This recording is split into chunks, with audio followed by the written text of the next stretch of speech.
Kisah sengsara hari Jumat itu diganti dengan tablo. Tapi apakah itu secara liturgis atau secara hukum gereja ada yang memperbolehkan atau melarang mungkin? Saya pribadi sebenarnya tidak sreg dengan bahwa kisah sengsara itu diganti selain pasio, karena menjadi dalam pemikiran saya menjadi sebuah tontonan saja begitu, semacam tontonan saja.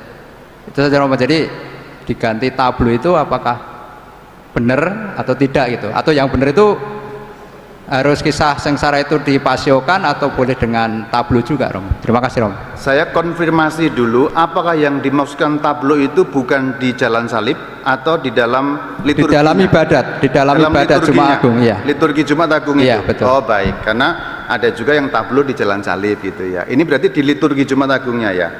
Saya tidak menjawab, tapi saya mengutipkan, tolong baca 64 ya. Itu sekali lagi, kalau saya caranya gitu ya, bukan kata-kata saya, dokumennya bilang apa, ajaran gereja bilang apa gitu ya. 64. Karena kalau saya menjawabkan itu hanya otoritas saya, tapi kalau dokumen berarti gereja ngajari apa. Silakan Pak, 64. Tata perayaan sengsara dan wafat Kristus yang berasal dari tradisi kuno gereja, yakni ibadat sabda, penghormatan salib, perayaan komuni, harus diadakan dengan tepat dan setia, dan tak boleh diubah sesukanya. Tolong dibaca dari kata harus diadakan. Harus diadakan dengan tepat dan setia, dan tak boleh diubah sesukanya. Nah, itu kalimatnya. Harus dirayakan dengan tepat. Tepat berarti persis seperti bukunya mengatakan, setia berarti ngikutin, tidak boleh diubah sesukanya. Sekarang kita kembalikan, pasio itu statusnya apa sih? Pasio itu bacaan Injil, ya kan? Ada bacaan pertama, ada bacaan kedua, bacaan Injil. Bagian yang mana? Kembali tadi setelah kata yakni Pak,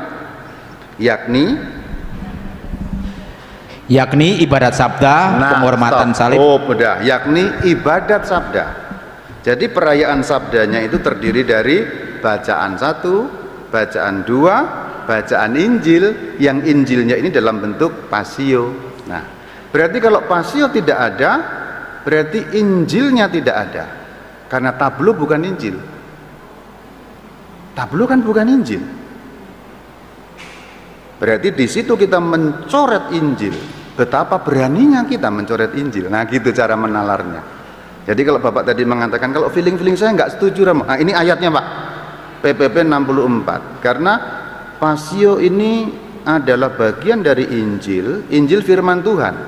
Mengganti sesuatu yang bukan firman Tuhan untuk menggantikan firman Tuhan, ini bukan hanya pelanggaran tapi kurang ajar. Sebenarnya ya, saya harus jujur mengatakan biar tegas gitu, artinya biar kita jelas statusnya apa. Karena dalam liturgi Jumat Agung yang dicari itu bukan nangisnya. Kalau hanya nangis, tak usah perlu liturgi Jumat Agung. Kamu nonton sinetron Tersanjung, nangis kamu. Atau Cinta Fitri, nangis kamu. Atau Anak yang Tertukar, nangis kamu. Tersanjung, maaf ya Bu ya, ketahuan kunonya ya Bu ya. Ya, Bu Atin langsung tersanjung gitu ya. Itu baheula itu mah ya. Jadi gitu Bapak. Sebenarnya karena kalau pemahamannya itu didudukkan sesuai dengan intinya, lalu nalarnya benar. Apa sih pasio? Bacaan Injil. Bacaan Injil bagian dari apa? Sabda. Sabda boleh dicabut enggak? Enggak. Gitu. Terima kasih. Oh, enggak masalah. Misalnya pagi itu kan ada jalan salib. Karena itu bukan liturgi. Nah, kalau devosi kita agak bebas. Devosi itu agak bebas. Mau pakai jalan salib, mau pakai tablo, mau diiringi kuda lumping, silahkan. Nah, kira-kira gitu ya, kira-kira gitu. Karena itu devosi ya, devosi itu agak fleksibel devosi itu gitu.